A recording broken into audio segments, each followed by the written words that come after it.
सिवनी मालवा का वृद्धाश्रम उन बुजुर्ग महिला एवं पुरुषों के लिए वरदान बना हुआ है जिनके बच्चों द्वारा यह बुजुर्ग कहीं न कहीं प्रताड़ित होकर इस वृद्धाश्रम की शरण में हैं। वृद्धाश्रम में बुजुर्गों के चेहरे में साफ दिखाई देता है कि यह लोग कहीं न कहीं अपने अपनों से ही प्रताड़ित होकर यहाँ के आश्रम में रह रहे हैं।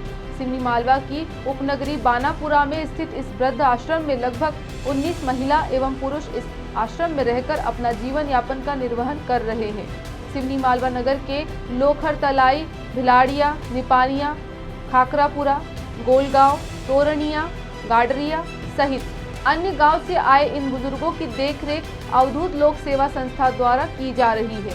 वहीं नगर के नागरिकों द्वारा भी समय समय पर अपने जन्मदिन, शादी की सालगिरह या फिर परिजन में किसी की पुण्यतिथि के अवसर पर यह लोग वृद्धाश्रम पहुंचते हैं और इन वृद्ध बुजुर्गों को भोजन और स्वल्पाहार कराकर अपनी खुशियों को इन बुजुर्गों के साथ बांटते हैं, जिसमें इन बेसहारा बुजुर्गों को भी कहीं न कहीं अपनेपन का एहसास होता है। अभी इन दिनों श्राद्ध पक्ष चल रहा है। इस दशा में नगर के लोग श्राद्ध पक्ष में तरह तरह के पकवान भी अपने अपने घरों से लाकर इन बुजुर्गों को भोजन करवाते हैं। तो वही सामाजिक कार्यकर्ताओं द्वारा इन बुजुर्गों को लगने वाली चाय, नाश्ते सहित अन्य प्रकार की सामग्री भी लाकर दी जाती है। क्या नाम है आपका? श्याम वनकर।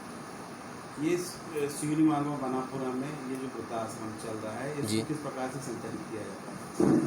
यहाँ पर बुजुर्गों को निःशुल्क रखा जाता है बिना किसी फीस के। केवल उनका आधार कार्ड, उनका आईडी प्रूफ के जरिए हम उनको यहाँ पे आश्रय देते हैं।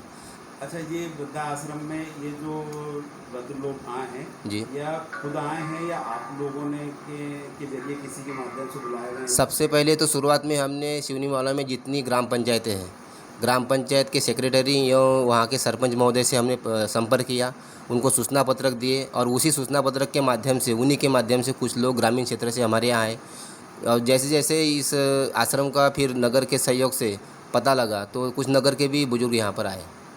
अच्छा, जिस प्रकार से ये वृद्धजन घर से आए हैं जी, क्या घर में कुछ न कुछ कारण रहा है इनको यहाँ आने का या मजबूर हैं ये यहाँ रहने के लिए?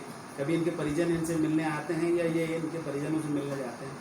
ये यहाँ पर कुछ लोग प्रताड़ित भी लोग हैं, कुछ निसंतान भी है जिनकी कोई संतान नहीं है और अभी वृद्धावस्था में जिनकी कोई आय की स्रोत नहीं है, और कुछ बुजुर्ग ऐसे हैं जिनकी बेटियां हैं, ब्याही गई है, जो अपनी बेटी के यहाँ नहीं रह सकते, लेकिन अभी भी उनको वृद्धावस्था में जिनका कोई ना तो घर है ना कुछ है, घर है लेकिन कुछ आय का स्रोत नहीं है, तो ऐसे भी लोग हैं।